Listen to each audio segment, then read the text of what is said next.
Commençons par le commencement. Que faisiez-vous là-bas? Qu'était organisé? Mes amis, Clara, Lucie et moi, on était invités par Victoria, une amie à nous, à la soirée d'Halloween dans son manoir familial, le domaine d'Amarante. J'étais d'ailleurs très surpris de son invitation, parce que cela faisait des mois que nous ne l'avions pas vue et nous n'avions que très peu de nouvelles. J'ai donc pris ma voiture et j'ai été les chercher. Mais j'y allais presque à reculons. J'étais heureux de venir à cette soirée et de rencontrer toutes les amies de rencontrer toutes les amies de Victoria, mais je savais que le trajet allait être compliqué et plutôt pesant. Pourquoi? Bah en fait, Lucille et Clara, elles étaient plus ensemble depuis quelques temps et la rupture elle avait été compliquée, surtout pour Lucille, donc je me doutais qu'il y allait avoir des tensions et j'avais raison. C'était pas un trajet de tout repos. What do you want from me? What do you want from me? What are you wondering? Why do you know? Why are you scared to J'approuvais moyennement cette soirée, j'y allais à reculons, c'était une mauvaise idée, je le savais. Tout a commencé dans la voiture. J'étais avec Sacha et Clara et on se dirigeait vers le manoir pour la soirée de Victoria. J'y pensais depuis plusieurs semaines. J'étais super contente au début d'aller à cette soirée. Elle était très importante pour moi. Je pensais y retrouver quelqu'un de spécial. Morgane. Une fille qui me plaisait. La seule qui me permettait de penser à autre chose que Clara. Mais 2 jours avant la soirée, elle m'a dit qu'elle était finalement malade et qu'elle ne pourrait pas venir. J'étais dégoûtée. J'étais convaincue qu'on allait s'ennuyer comme pas possible, enfin, que moi j'allais m'ennuyer, sans Morgane, à cette soirée de Richoux. C'est pour ça que j'étais rapidement de mauvaise humeur. Elle n'y était pas, mais quand j'y repense, c'est bien mieux ainsi. J'avais passé un temps fou à choisir mon costume et à me maquiller dans le but de lui plaire. J'étais vraiment déçue, j'avais trop peur de me faire chier. Je ne m'amuse presque jamais à ce genre d'événement. Je préfère de loin rester tranquille chez moi devant Netflix. Et puis, le fait d'être venue avec Clara et de m'imaginer devoir passer la soirée à la contempler charmer toute l'assemblée avec ses yeux verts pétillants et son rire communicatif me faisait du mal rien que d'y penser. En plus, c'était super loin, c'était un putain de trou perdu, on captait à peine et la route était complètement défoncée. C'était le pire trajet de ma vie. Quand je repense à notre trajet pour nous rendre à la soirée, je sais pas. J'ai l'impression que c'était il y a des millénaires. Enfin, on n'aurait pas pu imaginer tout ce qui allait se passer, bien sûr, mais moi je me rappelle, j'étais blasée de Lucille parce qu'elle était là, toute déprimée, toute pensive. Elle n'arrivait pas à se remettre de la rupture, donc je la trouvais trop sensible et ouais, elle avait tendance à m'exaspérer. Et je comprenais pas qu'elle fasse aucun effort pour cacher la peine qu'elle avait du fait qu'on soit séparés, quoi. Enfin, rien que par fierté, en fait, c'est ce que j'aurais fait. Et donc ouais, elle était toute perturbée, donc c'était certainement pour ça, ou alors peut-être parce que le code de Morgane n'allait pas venir à la soirée, je sais pas, mais bon, enfin, je sais qu'on est très très différentes là-dessus et que je suis plus expansive qu'elle, mais ouais, ça m'irritait quand même un petit peu et c'est vrai que j'avais une petite appréhension avant d'aller à la soirée parce que je me disais qu'avec l'alcool, le temps qui passe, tout ça, bah peut-être qu'elle viendrait me parler, que ce serait dérangeant, que ce serait gênant, je sais pas. Et je me rappelle très bien avoir fait une allusion à Vendredi 13 version gore et ouais, j'aurais pas pu être plus pertinente. Enfin bon, bref, à part ça, j'étais vraiment hyper impatiente d'arriver. J'avais une seule envie, c'était foncer au bar, m'amuser, boire, beaucoup boire, rencontrer des gens, rigoler, enfin j'avais besoin de me vider la tête et c'est tout ce que j'attendais de cette soirée en fait. Donc j'étais vraiment d'une humeur mais au top. Quand on est enfin arrivé à destination, après presque 1 heure à rouler, non sans difficulté, on savait pas trop quoi faire pour annoncer notre arrivée, et on ne captait pas vraiment, donc envoyer un message ou appeler Victoria, on pouvait oublier. En plus, la connaissant, elle aurait pas été sur son téléphone, comme d'habitude. C'est vraiment pas dans son habitude de répondre rapidement aux messages. On s'est donc dit qu'on pouvait soit sonner à l'interphone, soit klaxonner. Puis bon, klaxonner c'était peut-être un peu beauf et too much juste pour annoncer son arrivée. J'ai donc pris la décision d'aller sonner à l'interphone, c'était plus discret. Mais Victoria, cette petite maline, elle nous a fait super peur. Ah mais vraiment, mais elle et ses blagues, c'est une grande histoire d'amour. Je les ai attendus en me faisant passer pour un vrai épouvantail. Bon, d'ailleurs, je me les caillais bien en attendant pendant je sais pas combien de minutes. Mais vous auriez vu leur tête quand j'ai crié « Bouh !» C'était à mourir de rire. Ça valait vraiment le coup. Après, je leur ai montré le chemin pour accéder au manoir et démarrer cette soirée ô combien importante. Et comment s'est passé ce début de soirée pour vous? Pour l'instant, cela me semble une soirée d'Halloween plutôt classique, avec de bonnes blagues pour réveiller ses amis. Sans parler des décorations qu'elle avait mis partout, on était vraiment plongé dans l'ambiance d'Halloween. Du coup, on est rentré dans ce manoir incroyable. Et en entrant dans le manoir, j'ai ressenti quelque chose de vraiment fort. Les jardins, ils étaient certes inquiétants, mais surtout époustouflants. Et l'intérieur du manoir, il était pas en reste. Tout le monde avait joué le jeu et s'était déguisé, c'était incroyable. Après, avec Lucille qui faisait la gueule et Clara qui voulait déjà se bourrer, du coup on s'est séparés. Lucille elle est restée dans le hall et Clara elle est partie au bar. Moi de mon côté, j'ai voulu aller à la rencontre des invités et j'ai d'ailleurs tout de suite repéré une jolie blonde qui m'a tapé dans l'œil. Vous savez, moi je suis vraiment pas habitué à regarder les films normalement. Je suis plutôt l'éternel célibataire en couple, non justement pas en couple, l'éternel célibataire qui est timide, qui est réservé et qui conseille ses amis par rapport à eux, leur couple. Alors que moi... Bref. Mais cette fille, elle avait quelque chose en plus. Je sais pas exactement quoi, mais elle avait quelque chose. On a échangé des jeux de regard plutôt chaleureux. Mais j'ai Marcia, une pote un peu bavarde, qui est venue me taper la discute. Du coup, j'ai pas pu aller à sa rencontre. J'ai fini par la laisser pour rejoindre Lucille. Elle me faisait de la peine, je l'imaginais seule dans le hall à attendre sans rien faire. Et je sais qu'elle déteste qu'on la laisse seule. Lors de notre entretien, Sacha a évoqué des jeux de regard entre vous. Et j'aimerais bien en savoir plus. Pourquoi y avez-vous participé? Vous savez, le plus drôle, c'était que c'est Nico parlait d'amour.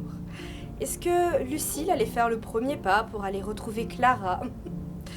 Un vrai roman à l'eau de rose. Mais moi, ce qui m'intéressait, c'était d'attiser l'attention de Sacha.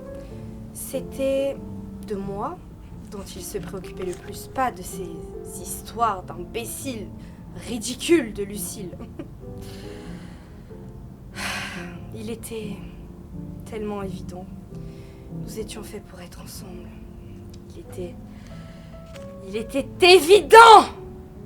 Il était évident qu'il était mon Jack Dawson. Et moi, sa Rose DeWitt Potter, Orphée et Eurydice. C'était mon Guillaume! Et j'étais sa Mélodie! Sa douce Mélodie. C'était mon amour.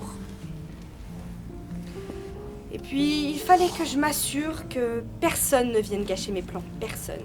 Pas même ces deux idiotes. Donc, dès qu'ils me voyaient, je m'éclipsais. Et j'allais souffler ma douce mélodie. Ma mélodie préférée, celle de l'amour. Derrière un autre mur.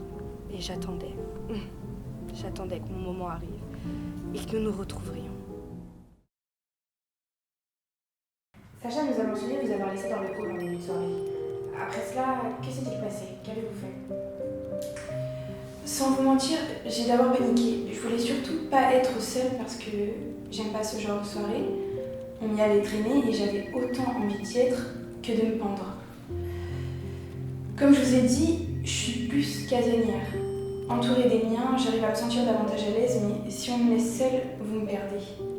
J'ai vécu trop d'harcèlement au cours de ma jeunesse, l'intello de service, la casse-couille, celle qui n'est pas drôle, la suceuse de prof. Je vous épargne les détails. Avant d'avoir rencontré Sacha, j'étais toujours seule et les peu de soirées où j'étais conviée, par amitié ou histoire de trouver une victime à martyriser, je sais pas, elles se passaient toujours super mal et une fois sur deux, je repartais en pleurant. Je me rappelle d'une soirée en 2014, j'y étais allée parce qu'une fille que j'aimais beaucoup m'avait invitée. Je croyais qu'on allait sortir ensemble et au final c'était juste un prank. Elle m'a filmé, lui dévoilé mes sentiments et l'a diffusé sur Facebook. J'ai dû changer d'établissement tellement j'avais honte. Mais d'un côté je suis heureuse que ce se soit passé. Pourquoi? Parce que dans mon nouveau lycée j'ai rencontré Sacha, dès mon arrivée. C'est lui qui m'a permis de retrouver goût à la vie dans les jours les plus noirs de mon existence. Je me sentais aimée, j'avais enfin un ami. Et puis on a commencé à être H24 ensemble, un vrai binôme inséparable. Jusqu'à ce qu'en terminale, on fasse la connaissance de Clara. La bande au complet se formait. Qu'avez-vous fait au bar? Racontez-nous notre début de soirée. Au bar? Bah, au bar, j'ai bu, bien sûr, enfin, c'est ce qu'on y fait en général. Enfin, bon, bah, non, pardon, désolée pour mon sarcasme. Bref, oui, donc au bar, j'étais toute seule au début, donc j'ai regardé à ma droite, j'ai regardé à ma gauche, il y avait un gars qui avait l'air sympa. Donc on a commencé à discuter, mais on s'est dit des banalités, quoi. Comment tu t'appelles, qu'est-ce que tu fais dans la vie, comment tu connais Victoria, ce genre de trucs. Et puis là, on est passé aux choses sérieuses. Donc il a voulu jouer à un jeu d'alcool avec moi. C'est lui qui a proposé, hein. C'était son jeu, il a tout décidé. Il a voulu jouer, bah on a joué. Mais je l'ai couché un petit peu trop vite. Et là, j'avoue que c'est pas très sympa, c'est pas très solidaire de ma part, mais je vous ai dit, j'avais envie de m'amuser, moi. J'avais pas envie de passer toute la soirée à côté d'un gars en train de vomir ses tripes, la tête au-dessus de la cuvette. Enfin non, moi j'avais une autre idée de la soirée que je voulais vivre. Et ouais, quand j'y repense avec le recul, je me dis que même, je sais pas, être animatrice dans une colo avec une épidémie de gastro, ça m'aurait moins dérangé dans que ce qui s'est produit au final, mais bon voilà. Donc bref, ce garçon parti, j'étais toute seule, il y avait un bol de gâteau apéro, j'ai mangé tous les curlis et spoiler, j'ai pas eu plus d'amis que ça. Bref, pour revenir à votre question, je suis restée plantée là, au niveau du hall, un petit moment, et j'ai rien fait d'autre que penser. Je sais que c'est nul comme début de soirée, mais quand je repense au fait que c'était les derniers instants de tranquillité et d'insouciance que je vivais, comme d'habitude, je les ai passés à observer les gens sans trop oser leur parler, à mâcher mon chewing-gum pour me déstresser, à traîner sur TikTok. J'ai discuté un peu avec Marcia, que tout le monde fuyait car elle la jugeait trop bavarde. Bon, c'est vrai qu'elle parle beaucoup, alors j'ai coupé la conversation pour aller aux toilettes. D'ailleurs, en y allant, j'ai croisé Sacha qui discutait avec Victoria. J'ai pas osé les déranger. J'ai préféré rester seule comme une gourde à regretter des choses et à ruminer le passé. Je m'imaginais ce que pouvait bien faire Clara au bar, et surtout avec qui elle était. J'avoue l'avoir un peu observée de loin, mais bon, elle avait l'air de bien s'amuser à faire ses concours d'alcool avec ses potes. J'avais pas envie de l'embêter. Je maudissais mes amis de m'avoir poussée à venir, surtout pour m'abandonner à peine rentrée, alors qu'ils savent que je suis super mal à l'aise dans ce genre de soirée. Je maudissais Morgane d'avoir raté la fête. J'ai même maudit Victoria de nous avoir invités. Vous allez bien? Vous avez besoin d'un mouchoir, d'un verre d'eau, de faire une pause? N'hésitez pas. Non merci. Je préfère finir ce que j'ai commencé, si ça ne vous dérange pas. Cela risque d'arriver souvent au cours de notre entretien. Je préfère prévenir que ces événements m'ont profondément marqué et je ne m'en sens pas capable de vous raconter cette histoire sans risquer de craquer. Je sais que je vais devoir m'y faire et aller de l'avant, mais c'est encore beaucoup trop tôt. Je disais donc qu'après ce long moment de réflexion, j'avais décidé de m'intégrer pour justement ne plus me sentir seule, pour me sentir mieux. Alors je me suis avancée vers la fête. J'étais plein de bonne volonté pour rencontrer de nouvelles personnes et puis j'ai vu Martin au loin s'avancer vers moi. Je ne peux pas le supporter. Enfin, je ne pouvais pas. C'est le frère de Marcia et c'est son portrait caché. Il parle beaucoup trop et bien souvent de sujets qui ne m'intéressent pas. Alors j'ai fait ce que n'importe quel introverti aurait fait. Je fuis de nouveau aux toilettes. Là au moins j'étais sûre d'être tranquille. Et puis rebelote, mon satané cerveau, bien trop amoureux et malheureux pour me laisser tranquille, a refait des siennes. Je m'imaginais à ces mêmes soirées, mais avec Clara à mon bras. Je la voyais me faire rire toute la soirée, me forcer à danser. Je me voyais l'embrasser dans chacune des pièces de ce manoir. C'en était trop. Je devais la retrouver pour lui parler. Je suis sortie des toilettes et j'ai alors croisé Sacha. Je savais qu'il venait me parler de Clara. Il me connaît par cœur.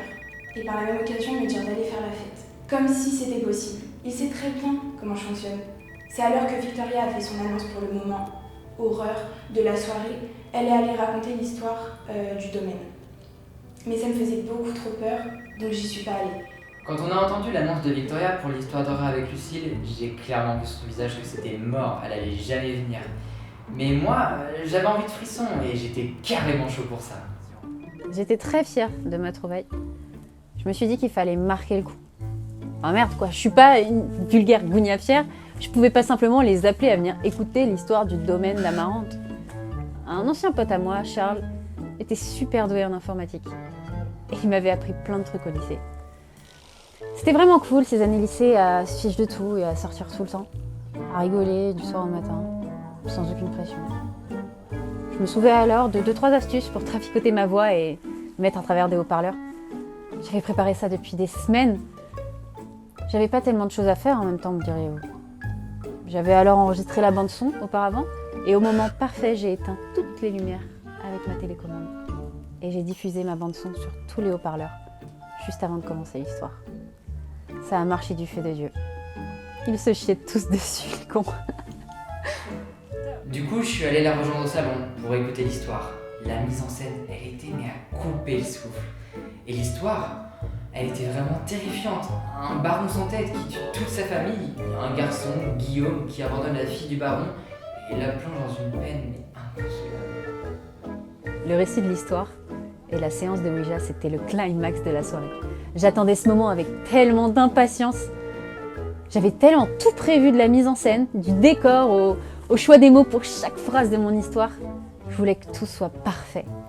Vous savez, je suis quelqu'un de très passionné. L'histoire du manoir, j'en suis devenue totalement fan. Une vraie fanatique, me direz-vous. À tel point que je voulais en parler à tout le monde. C'était tellement important pour moi de révéler les mystères autour des Banaquettes, en jouant la carte de la fausse histoire, évidemment. Ce manoir est tellement exceptionnel et regorge d'histoires des plus passionnantes. En tant qu'hôtesse et oratrice, je me devais d'être convaincante et de satisfaire mon auditoire en ce soir d'Halloween. J'avais placé mes bougies, mes coussins, préparé la musique de fond bien angoissante. Tout était prévu au détail près. Le premier acte de cette pièce horrifique, dont Sacha allait être l'un des protagonistes sans le savoir, les plus courageux de mes convives étaient alors réunis autour de moi. C'était le moment de raconter l'histoire. Eh bien, je peux vous dire qu'ils ont adoré. Je les ai tellement fait flipper que la moitié d'entre eux sont partis quand je leur parlais de la prochaine étape, la table de Ouija. J'ai alors d'ailleurs proposé à Sacha de m'aider à les effrayer. Et pourquoi avoir assisté à l'histoire de Victoria si vous la connaissiez déjà? Enfin, je veux dire... Et Sacha, vous êtes parti sans lui parler, c'est étrange. Je voulais simplement savoir si, comment dirais-je, le feu prenait bien. Effectivement, je connais très bien cette histoire. Mais on avait tellement répété ce moment avec Victoria que je voulais que ce soit parfait et ça l'a été. C'était évident qu'elle vivait le moment, qu'elle y croyait. Dire qu'elle a même réussi à impliquer Sacha dans cette histoire. Elle est vraiment douée, faut le dire. Pour ce qui est de Sacha, ce n'était pas le bon moment de lui parler. Il fallait qu'il découvre lui-même que cet endroit, c'était son endroit. Qu'il devait y rester, qu'il s'y sentait comme chez lui et qu'il devait rester avec moi pour toujours.